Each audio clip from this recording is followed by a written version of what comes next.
In order to submit your projects, you're going to need to set up a profile on Blend and sign up for your free Dropbox account if you don't already have one. So you're going to need to click on the link underneath this video, which is going to provide you detailed instructions on how to post and publish your project on Blend in order to share it with your peers. While moving through this process, there's a few key commands which are going to make your life infinitely easier, and I want to reference a few of them now. So since Ableton works on both Mac and PC platforms, there's a little slight differentiation between the way key commands work on each platform. So if I'm going to say Command Z, that would apply to the Mac platform. And if I said Control Z, that would apply to the PC platform. So the only difference is when I say Command or Control. Command is for Mac, Control is for PCs. So before we even begin, we're going to save our session by going up to File and selecting Save Live Set As from the drop-down menu that appears. So we're going to get this pop-up window and we're going to give our project a title. So I'm going to call this Assignment 1. And for the purpose of this course, and until it's time to upload your projects to Blend for peer review, I want you to save them to the desktop. So I'm going to press Save here. I'm going to minimize Live, and you can see I've got Assignment 1's project folder here on the desktop. And here is the Assignment 1 version of the live set that I created. So going back into Live,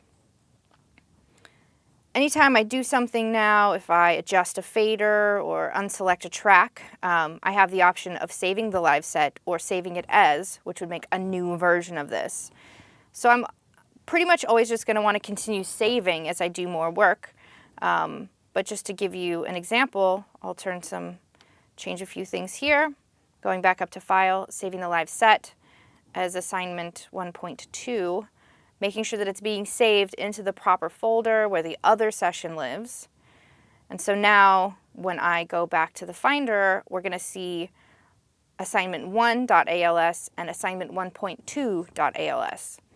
So the tag here at the end of these files, .als, stands for Ableton Live Session.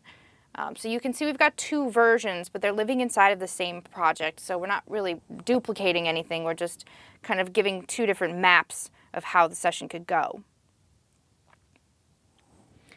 I only suggest doing a save as if you'd like to keep a specific version of your session that you might want to go back to later on. For instance, if you've decided you want to take your composition into this new creative direction, but you're not really totally sure how it's going to turn out, you can perform a save as. And always be able to go back there whenever you wanted and before you explored that new creative territory. But if you're a new user and for the purpose of this course, you probably just want to keep things really simple by saving one version of your session and continuing to build upon it. So Command Z will undo any of the actions until the last time you saved. So I'm going to move a fader here, I'm going to move a fader here, I'm going to select and unselect these tracks. So I've made 4 moves. And I'm going to use the key command, Command Z or Control Z to undo. So we'll see the track being reselected, track 3 being unselected, the fader on audio 3 moving, and then the fader on audio 4 moving. Command C or Control C will copy, and Command V or Control V will paste. So here I'm just going to double click on a cell and create a clip. And then I'm going to use the key command, Command C or Control C to copy. I'm going to select the next cell I want to paste it into and use the key command, Command V or Control V to paste an identical version of that clip into that cell. So again, at this point, I'm going to just use the key command, Command S or Control S to save, and you'll see File light up here indicating that we have indeed actually saved the session.